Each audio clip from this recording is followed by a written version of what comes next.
ज्ञानज्योती सावित्रीबाई फुले यांना अभिवादन करण्यासाठी महाराष्ट्र राज्यातर्फे इथे उपस्थित असलेले राज्याचे प्रमुख सन्माननीय देवेंद्रजी फडणवीस आणि बाकी ज्यांची नावं घेत नाही कारण मुख्यमंत्री म्हटल्यानंतर बाकीचे सगळे आले तुमच्याकडे आणि सर्व सन्माननीय मंत्री आमदार माझ्या बांधवांनो भगिनी आणि मातांनो, सर्वप्रथम मी ज्ञानज्योती सावित्रीबाई फुले यांना वंदन करतो.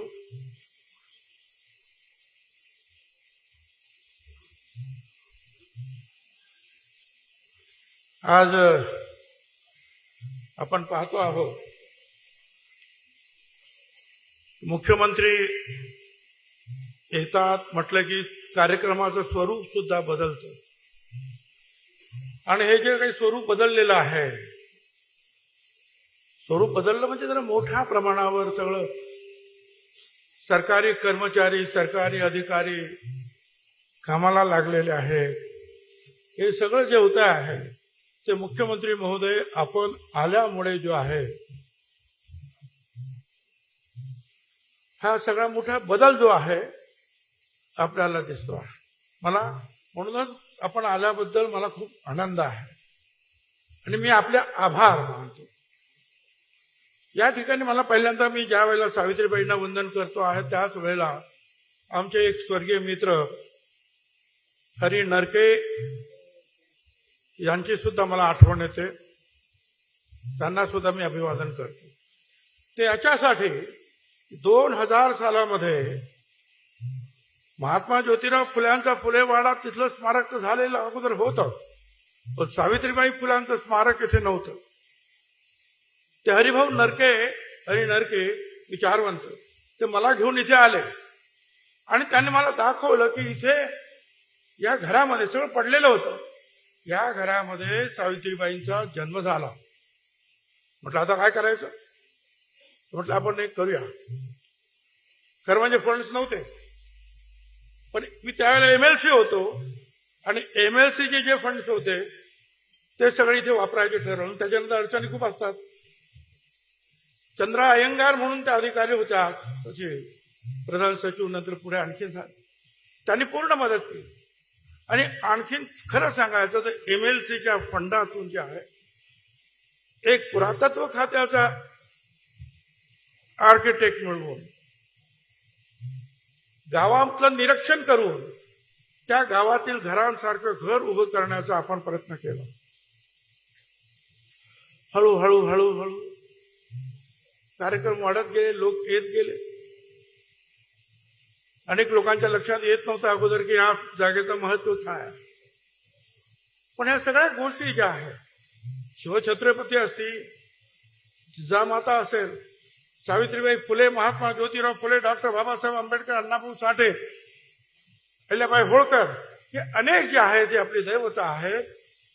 यांचं स्मरण करण्यासाठी त्या ठिकाणी आपण एक एक स्थळ जे आहे एक स्मारक म्हणून निर्माण करायला पाहिजे.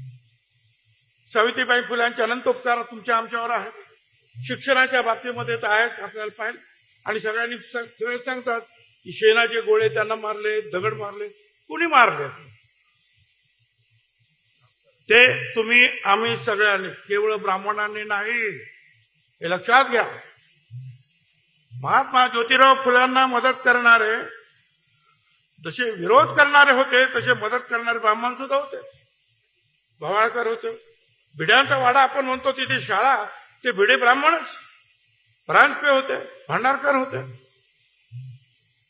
जसे मदत करणारे होते विरोध करणारे सुद्धा होते. आणि त्यावेळेला अंधश्रद्धेचा पकडा एवढा होता आमच्यावर की आमचे सुद्धा लोक दगड मारायला काय मागे होते अशातला भाग. त्यामुळे महात्मा ज्योतिराव फुल्यांचा विरोध हा ब्राह्मण्यवादाला होता. सत्यशोधक चळवळ सुरू झाली आणि फुले दाम्पत्य गेल्यानंतर ब्राह्मण आणि ब्राह्मण्येतर अशा प्रकारचं स्वरूप त्याला प्राप्त झालं. आपण इतिहासात जर सगळं पाहिलं आणि अभ्यास केला तर हेच आपल्या लक्षात येतं हे कधी कसं झालं. मदत करणारे ब्राह्मण होते, विरोध करणारे ब्राह्मण होते. पुण्यामध्ये महात्मा ज्योतिराव फुलांचा पुतळा उभा करायचा ठराव पास झाल्यानंतर आपल्याच काही लोकांनी विरोध केला. 36 वर्ष लागली आणि नंतर पुतळा उभा राहिला पुण्यामध्ये. या सावित्रीबाई फुल्यांचं मी जास्ती सगळ्यांना माहिती आहे, पण एकच गोष्ट सांगतो, आणि विशेषतः करोनाच्या काळात मला त्यांची फार आठवण यायची. कारण याच सावित्रीबाई फुल्यांच्या जे आहे काम करत असताना त्यांनी जे आहे महार मांग सगळ्यांची सेवा केली. आणि त्यावेळेला ते म्हणायचे, महार मांगाची करते मी सेवा आवडीच्या देवा, स्मरून या सेवा सत्य धर्म देई समाधान, ठेवी शांत मन आपले रे. मुलींच्या शाळा काढल्या, उत्तम चालवल्या, सरकारनं त्यांचं कौतुक सुद्धा केलं. आणि मग पुढे महात्मा ज्योतिराव फुले गेले. 1886ला दुष्काळ पडला. सावित्रीबाई फुल्यांनी जे आहे दुष्काळाचे कॅम्प सुरू केले. मुंबईमध्ये हिंदू मुसलमान दंगा झाला. सावित्रीबाई फुले पुढे झाल्या. हजारो लोकांचा मॉब तिथे गोळा झाला. त्यांनी ती दंगल शांत केली आणि पुढे जे आहे 1897 साल उजाडलं. प्लेगची साथ सगळीकडे सुरू झाली. औषधं नव्हती. त्यावेळेला प्लेग झाला, तिथे सरकारी ब्रिटिश अधिकारी त्याला उचलून कुठेतरी नेऊन टाकायचे. सावित्रीबाई फुल्यांनी जे आहे शेकडो माणसं रोज मरायला लागली पुण्यामध्ये. सावित्रीबाई महात्मा ज्योतिराव फुल्यांनी ज्या बालहत्या प्रतिबंधक गृहामध्ये 40 महिलांचं बाळंतपण केलं, त्यातली एक ब्राह्मण महिला, तिचा मुलगा यशवंत, त्याला डॉक्टर केलं. आणि सावित्रीबाई फुल्यांनी सांगितलं की यशवंता, आपण यांची सेवा करायची. आणि पुढे त्याला बोलवून घेतलं. त्यांनी दवाखाना घालायला लावला. आणि मग त्या दवाखान्यामध्ये 8 किलोमीटर लांब पुण्यापासून तिथे सगळ्यांना आणायचं आणि औषध पाणी करायचं. सावित्रीबाई फुले स्वतः त्या पेशंटना घेऊन यायचे. यशवंता त्यांना म्हणाला, अगं आई, तू हे जर करशील तर तुला सुद्धा प्लेग होईल आणि तुझा सुद्धा जीव जाईल. सावित्रीबाई म्हणतात की अगर शेठजी जर असते, शेठजी म्हणजे ज्योतिराव, ते जर असते तर घरात बसले असते का रे? नाही, मी काम सुरू ठेवणार. आणि नंतर एक मुलगा दलित समाजाचा पांडुरंग बाबाजी गायकवाड मुंडवा गावचा, त्याला त्याने प्लेग झालेला पाठीवर घेतले आणि धावत सुटले. 8 किलोमीटर धावत आले. पण बस त्यांना प्लेग झाला आणि त्यात त्यांचं निधन झालं. मला सांगा, एवढं मोठं जे आहे सामाजिक कार्य, देहदान देण्याचं स्वतः तयारी असते आणि दिलं, हे कुठे आपल्याला सापडेल? ही सावित्रीबाईची कमाई डोळ्यात पाणी आणण्यासारखी. शूद्रांना शिक्षण देण्यासारखं सावित्रीबाई फुले म्हणतात. शूद्रांना सांगण्याजोगा आहे शिक्षण मार्ग हा, शिक्षणाने मनुष्यत्व पशुत्व हटते पहा. विद्या हे धन आहे रे, श्रेष्ठ सारा धनाहून, तिचा साठा जयापाशी, ज्ञानी तो मानवी जन. उठा बंधुनो अतिशूद्रानो, जागे होऊन उठा, परंपरेची गुलामगिरी ही तोडण्यासाठी उठा, बंधू शिकण्यासाठी उठा. आता 200 वर्ष होणार आहेत त्यांना, 6 वर्षांनी. त्यावेळेची गोष्ट सांगतो. आजही आम्हाला मुलींना शिकवायचं म्हणजे जीवावर येत आहे. पण आपण निर्णय घेतले की मुलींना शिकवा, डॉक्टर करा, इंजिनियर्स करा, त्यांचा खर्च सरकार करू. देवेंद्रजी, सावित्रीबाईंचंच काम पुढे आपण नेत आहात हे लक्षात ठेवा. म्हणून सगळ्यांच्या वतीनं आपल्याला धन्यवाद.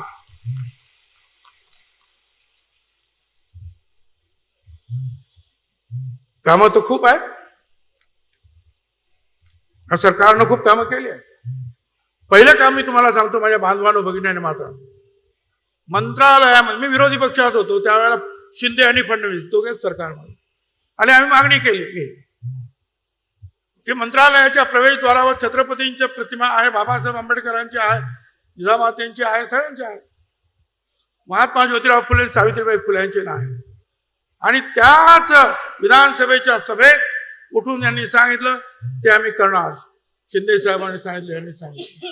आणि मी तुम्हाला सांगतो, अनेक वर्षाचं आमचं जे स्वप्न जे आहे काही महिन्यामध्ये जे आहे यांनी पूर्ण केलं. एवढंच नाही, या तरुणांच्या सबलीकरणासाठी आमच्या महाज्योतीला 453 कोटी रुपयाची भरीव तरतूद केली. केंद्र सरकारने आयोगाचा दर्जा दिला, ओबीसी आयोगाला संविधानाचा दर्जा दिला. भिडेवाड्याचं राष्ट्रीय काम जे आहे स्मारक, हे आपल्यामुळेच आपण आलात. मी आपल्याला आणि शिंदेना सांगितलं की हे काम मार्गी लावा. आपण दोघांनी त्याच्यामध्ये लक्ष घातलं. तेव्हा आम्ही विरोधी पक्षातच होतो. आणि नंतर जे आहे चंद्रकांत दादा पाटील यांनी सुद्धा लक्ष घातलं. आणि शेवटी जे आहे कोर्टातच ती लढाई लढावी लागली, सुप्रीम कोर्टातर्फे. तिथे सुद्धा आपल्याला न्याय मिळाला. आणि आता भिडेवाड्याचं काम मार्गी लागलेलं आहे. आता मला एवढंच सांगायचं आहे की महात्मा ज्योतिराव फुले आणि सावित्रीबाई फुले जिथे राहत होत्या त्या वाड्यामध्ये, जिथे ती विहीर की ज्या विहिरीच्या जे पाणी पेटलं आणि क्रांतीची ज्योत पेटली, तो सगळा परिसर आणि 300 मीटरवर महानगरपालिकेचं असलेलं सावित्रीबाई फुल्यांचं स्मारक हे जोडण्याचं काम आणि एकत्रित एक मोठा आराखडा आपण तयार केला. 100-200 कोटी रुपयाचं काम हा रखडत आहे.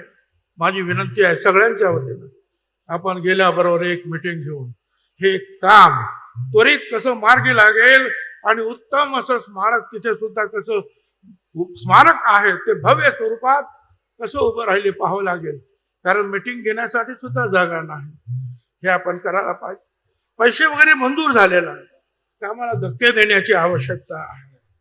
आपण अरणला आला आणि त्या तिथे सुद्धा अवर्ग दर्जा तिथंच तुम्ही जाहीर केला आणि 140 तिथे सुद्धा आपण 100 कोटी रुपये जे आहेत ताबडतोब मंजूर केलेले आहेत. आता येथील मूलभूत सुविधा भक्तनिवास 140 कोटीचा तो ऍक्च्युअल तो 134 कोटीचा आहे. हाय पॉवर कमिटी जी आहे तुमच्या सेक्रेटरीनी मंजूर झालेला आहे. फक्त तुमची कमिटी जी आहे तिने एकदा मंजुरात दिली तर हे काम सुद्धा मार्गी लागणार आहे. आणि आता इथे दुसरं एक काम होतं की माझ्याकडे पर्यटन खातं असताना इथे जे पर्यटन निवास आपण जागा घेतली आणि 4-5 कोटी खर्च केले. आता त्याचा उपयोग आपल्याला अजून होत नाही. 200 मुलींसाठी जे आहे राष्ट्रीय संरक्षण प्रबोधिनी NDA सुरू करण्यासाठी 180 कोटीची तरतूद आहे. पण त्याच्यासाठी 10 एकर जमिनीची आवश्यकता आहे. आता आपण आलात आणि सांगितलं, माझी खात्री आहे हे आजूबाजूला कलेक्टर आहे, CO आहेत, आणखी सगळे आपण त्या तोडणे करून घ्या. ताबडतोब ही जागा दिली तर हे सुद्धा काम होईल आणि मुली सुद्धा जे आहे NDA मधून प्रशिक्षण देऊन बाहेर पडतील. आता फुलेवाड्याचं मी तुम्हाला सांगितलं. साहेब आणखीन काही गोष्टी सांगायच्या मला की सावित्रीबाई फुल्यांचा पुरस्कार दिला जात होता, काही वर्षापासून तो बंद आहे. माझी विनंती आहे की तुम्ही अशी एक ऑर्डरच काढली पाहिजे की त्या वर्षाचे सावित्रीबाई फुल्यांचे पुरस्कार या 3 जानेवारीच्या या कार्यक्रमामध्ये त्या जे कोणी असतील ते सामाजिक काम करणार त्यांना हे पुरस्कार याच दिवशी दिले गेले पाहिजे. अशा प्रकारचा जो ऑर्डर ही आपण काढली पाहिजे आणि हा पुरस्कार पुन्हा एकदा सुरू झाला पाहिजे. आणि त्याचबरोबर महात्मा ज्योतिराव फुले आणि सावित्रीबाई फुले यांचं जे वाङ्मय आहे, साहित्य आहे, गेली कित्येक वर्ष जे आहे त्याची त्याचं पुनर्मुद्रण झालेलं नाही, छापण्यात आलेलं नाही. फार वर्षापूर्वी म्हणजे 25 वर्षापूर्वी छापलं, 10-10 रुपयाला आपण त्यावेळेला ते विकलं. त्याच्यानंतर ते छापण्यात आलेलं नाही, सध्या ते मिळत नाही. आपण ते करायला पाहिजे अशी माझी आपल्याला विनंती आहे. आणि तुम्हाला एवढंच सांगतो की आपण काम करा. आणखीन काय आता तिथे सातारचे मंत्री आहेत, सगळे गोरे आहेत, त्यांनी सुद्धा लक्ष घातलेलं आहे. आनंद आहे. आणि तुमच्या नेतृत्वाखाली हे सगळं काम जरूर उभं राहील. आणि मी एवढंच सांगेन, वाकिफ कहा जमाना हमारी उड़ान से, वाकिफ कहा जमाना हमारे उड़ान से, वो और थे जो हार गए आसमान से. मी एवढंच सांगेन, ज्या पद्धतीनं आपण काम करत आहात त्याला सावित्रीबाई फुले, ज्योतिबा फुले, ज्योतिराव फुले, छत्रपती सगळ्यांचाच आशीर्वाद आपल्याला आहे. यशस्वी व्हा. धन्यवाद. जय ज्योती, जय क्रांती. धन्यवाद.